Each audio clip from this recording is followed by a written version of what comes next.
everybody. Kendell Lenice here. All right. So quickly, I just want to review Married at First Sight, but in a different way. I just got informed today that two of the couples got divorced. Duh. Wait till I tell you who they are. Virginia and Eric, and Clara and Ryan, right? Now, as a life coach, I saw that coming. I said, you know what? It's something about them that are not supposed to be together, and I'm going to tell you why. First, let's start with Ryan and Clara. They had a mismatch way of communicating. They had different ways and different styles of loving and what love meant and what marriage meant. Now, Virginia, as y'all know, she's much younger. Eric is much older and a little controlling. And Virginia still had her ways where she wanted to go out, she wanted to have her male friends, she wanted to kick it. And Eric was like a pilot. I'm not here often, so when I'm here, I want you here. That wasn't working already. That was not working for them, right? But they tried to push it and they tried to make it work, but they were arguing all the time, as y'all saw. They could not come to an agreement on what they wanted their marriage to look like. And they just, I guess, loved each other, maybe a little bit. I didn't really even see that there. Did you? But in the beginning, when they paired them, I'm like, this ain't gonna work. He's in a different place in life. She's in a different place in life. He's been married before. He knows what he wants and doesn't want. He knows what he likes and doesn't like. And she has been a party girl, and all she wanted to do was party. So she wanted to party. She didn't feel the same way he felt. She didn't even want to leave her apartment. She didn't want to leave her dog. She didn't want to leave anything to move in with him. And that's what he wanted. He wanted her to move in with him. That wasn't working. And they tried to push it, as we saw on camera.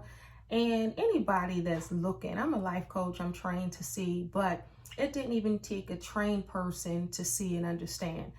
And I'm like, okay, Pastor Cal, Viviana, Dr. Pepper, what's good on that?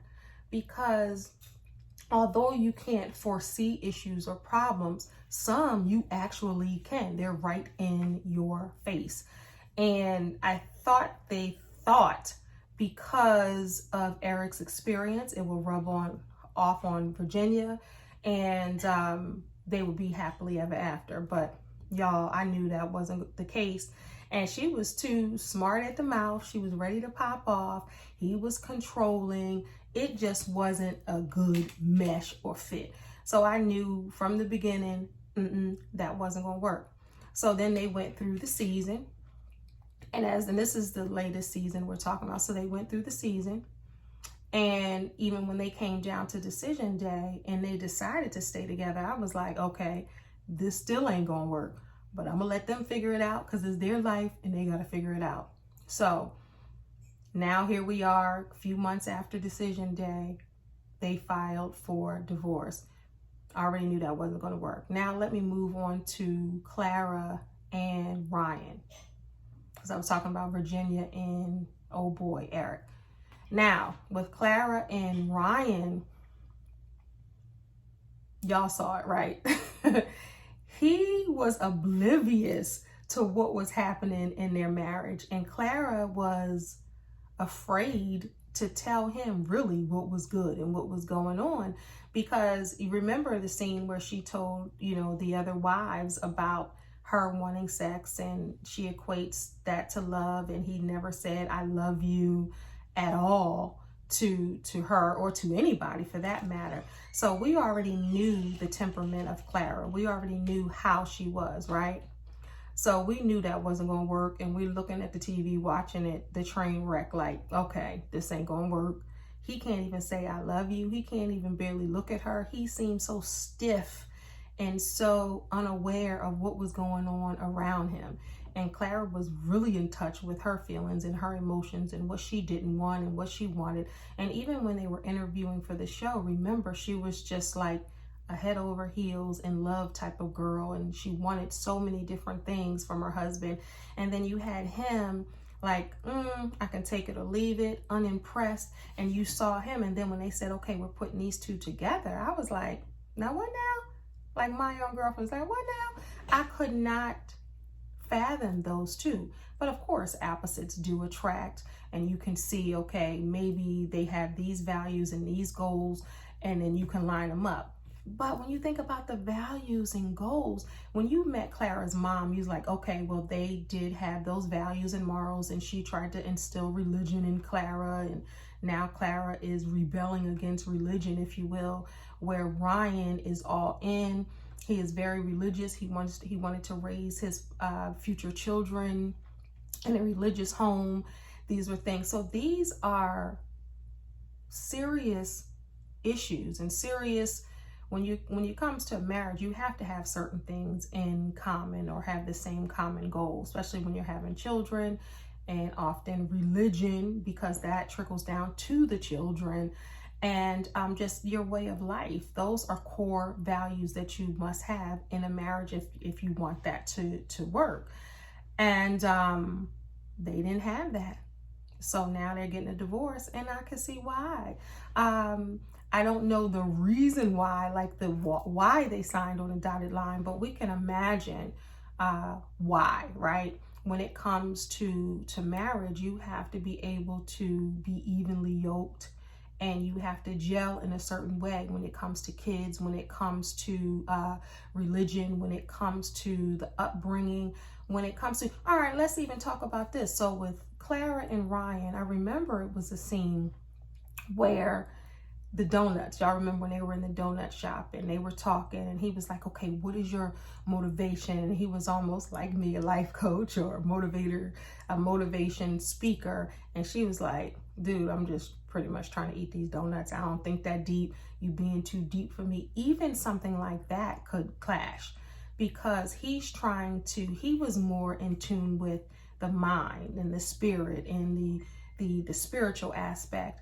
And she was just in tune with lighten up, let's have a good time, let's enjoy life, and let's just, have sex and tell me you love me every now and then. And he was like, no, I want more, I need more.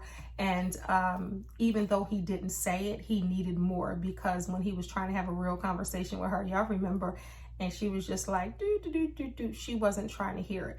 But he was always politicking and philosophizing and trying to do that. But he was trying to do everything but have sex. And that's really what she wanted. Tell me you love me and have sex with me. And if you don't do that, then it ain't gonna work. So these two couples are getting a divorce. I'm not sure if they're ever going to do this type of experiment again. But when it comes to marriage, it's much more than, people look at it as the smoke and mirrors. Oh, this is something to aspire to. But marriage is only what you make it. And you got to come together for the right reasons. And most people come together because of the heart and because of the heat, the lust, and allowing your heart to guide you instead of your brain. And that's what happens when people get married. And of course, they wanted to get married because they did this experiment. I don't think any of them did it because they wanted to be on TV. They really wanted to have a mate. And if you remember Clara's interview, she was dating left and right, trying to find that tenderoni that was so right. She was trying to find that. And Ryan, because of his religious background, they were saying that, in the beginning they were asking, well, has he ever had sex? Has he ever? Because he never told anybody he loved them. And everybody knows when you have sex, you say, I love you. And he wasn't even having sex to even do that. So you already saw, again, that wasn't gonna work. And I'm not sure how the show works. I want to be on there though. I want to be the life coach on there. And I do a lot of reviews on TikTok. This is my first time doing, this is the second one, I think, for Married at First Sight on YouTube, because I do a lot of them on TikTok. So they're expecting to hear from me over there. And I know a lot of people are like, well, you need to be the Black woman on Married at First Sight because you see a lot of this stuff coming. You call it before it happens. And I'm not sure what they're looking at, I love Dr. Cal, I love Viviana and Dr. Pepper as well, but sometimes literally they be bugging when they set certain people up. And I'm not sure all of the criteria or everything that they look at to say you're a match or this person is a good match. I'm not sure what they're looking at. Okay, looking at the time, I got to do an interview. But I'm not sure what they're looking at, but they're not looking at the right things, because yes, they do have a track record. And I don't know the statistics as far as people staying together, because there are a lot of people that are staying together. And a lot of y'all notice a lot of the Black couples are staying together. Even out of that season, Vincent and Brianna, they're still holding it down. Imani and Woody and Miles and Karen, you know, and Deanna and Greg, they're holding it down. They're having babies and businesses and birthing a lot of things, because you have to have certain things in common. You have to have the common goal, and it has to be beyond the television show. And I think some of them are doing it, not that they don't want to find love, but it's for show, for the show. Like Virginia and Eric, remember how they were trying to argue like this? They were trying to argue where nobody saw them like this, and then the camera was on someone else, but they were still trying to argue like this. Let it rip.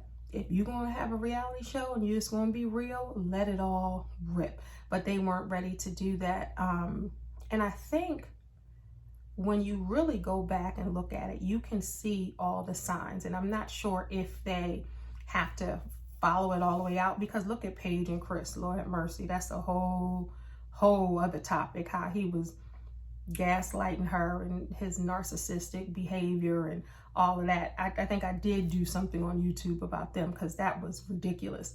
But you heard the producers urging her to continue to talk to Chris or to go over to Chris. So I'm not sure what the behind the scenes looks like. But if I get on that show, I'll let y'all know what the behind the scenes, unless I got an NDA, y'all, and I can't talk about it. But I'll let you all know. And when I know, I'll let you know. So this is really my first review. I'm going to start doing reviews for a lot of different shows. So I wanted to do this quickly. I got something to do right now, but I wanted to do this real quick. Let me know what you think about the divorce. Did you see it coming? Who else you want me to talk about and discuss? And the more I do, the better they'll be, the longer they'll be, and we'll grow. It'll grow into something amazing. So talk to you next time, y'all. God bless.